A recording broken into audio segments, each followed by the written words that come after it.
Shrimati Sasikala teacher കൂടി ചേരുകയാണ്. ടീച്ചറെ, ഇതിനകത്ത് ഏറ്റവും വലിയ ആശങ്ക പടർത്തുന്നത് കുറ്റകരമായൊരു മൗനമുണ്ട് പൊതുസമൂഹത്തിൻ്റെ. ഇതൊന്നും ആർക്കും പ്രശ്നമല്ലാത്ത രീതിയിലേക്ക് മാറ്റാനുള്ളൊരു ബോധപൂർവമായ നെറേറ്റീവ് സൃഷ്ടിക്കപ്പെടുന്നുണ്ടോ? കുറ്റകരമായ മൗനമല്ലാതെ സമാജത്തിന് ഉണ്ടായിട്ടുള്ളൊരു ഭയമാണ്, ഈ ശക്തികളെ ഉണ്ടായിട്ടുള്ളൊരു ഭയം.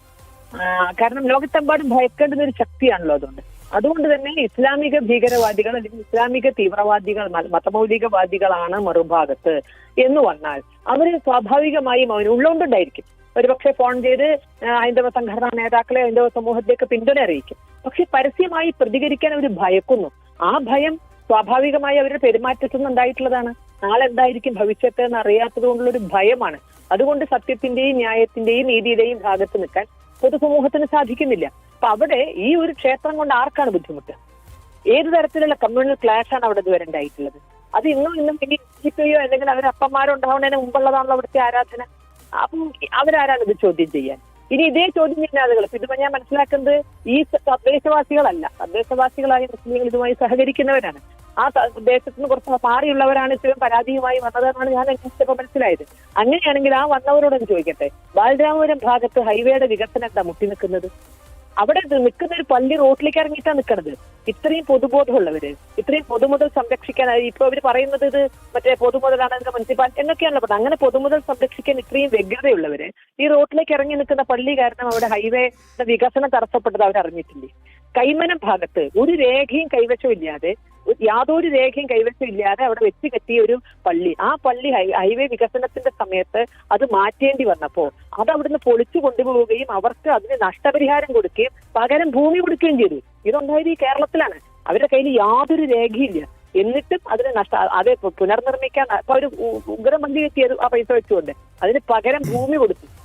ഞാൻ മനസ്സിലാക്കുന്ന KSRTC കൈവശമായിട്ടുണ്ടായിരുന്ന ഭൂമിയാണ് അതിന് പകരം കൈമാറിയതെന്നാണ് എന്റെ ഓർമ്മ ശരിയാണെങ്കിൽ നിൽക്കുന്നത്. അപ്പൊ ഇതൊക്കെ നടന്ന സ്ഥലത്താണ് ഈ പാവങ്ങൾ ഒരു വിളക്ക് വെച്ച് വെക്കുന്ന ഒരു ചെറിയൊരു ക്ഷേത്രത്തിന്റെ നേരെ, അതും അടുത്ത തദ്ദേശീയര് ഹിന്ദുക്കളും മുസ്ലിങ്ങളും ഒരേ മനസ്സോടെ പരിപാലിക്കുന്ന ഒരു ക്ഷേത്രത്തിന്റെ നേരെ ഈ ഭീഷണി ഉയർത്തുന്നത്.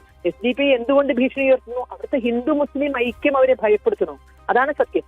കാരണം മുസ്ലിങ്ങളെ ആരുമായും കൂട്ടില്ലാതെ ഒറ്റപ്പെട്ട തുരുത്തിലേക്ക് മാറ്റി ഭയം മാത്രം ജീവിതത്തിന്റെ മുഖമുദ്രയായി അവരെ ജീവിപ്പിക്കുക എന്നുള്ളതാണ് ഈ ഇസ്ലാമിക സംഘടനകളുടെ ഒക്കെ തന്നെ ആവശ്യം.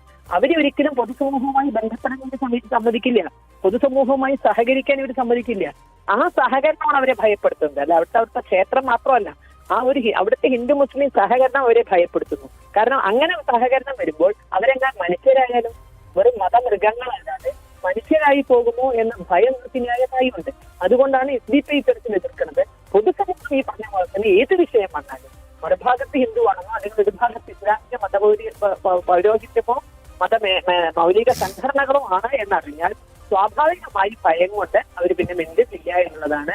ഏതായാലും നെയ്യാറ്റിൻകരയിൽ ഈ ചെയ്യുന്നത് ഇത് പിന്നമിടുക്കാണ്.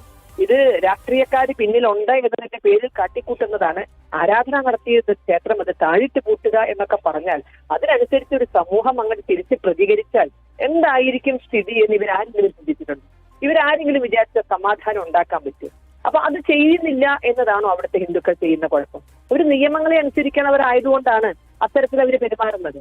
അപ്പോ ഇവിടുത്തെ ജനാധിപത്യ ബോധത്തിന് മറ്റുള്ളവരുടെയൊക്കെ എല്ലാ തെമ്മാടത്തിലും അംഗീകരിച്ചു കൊടുക്കാം എന്ന് പറയുമ്പോൾ ന്യായമായൊരു ആരാധനാ സ്വാതന്ത്ര്യം പോലും ഒരു സമൂഹത്തിന് നിഷേധിക്കപ്പെടുന്നത് അതൊരിക്കലും അംഗീകരിക്കാൻ സാധിക്കില്ല.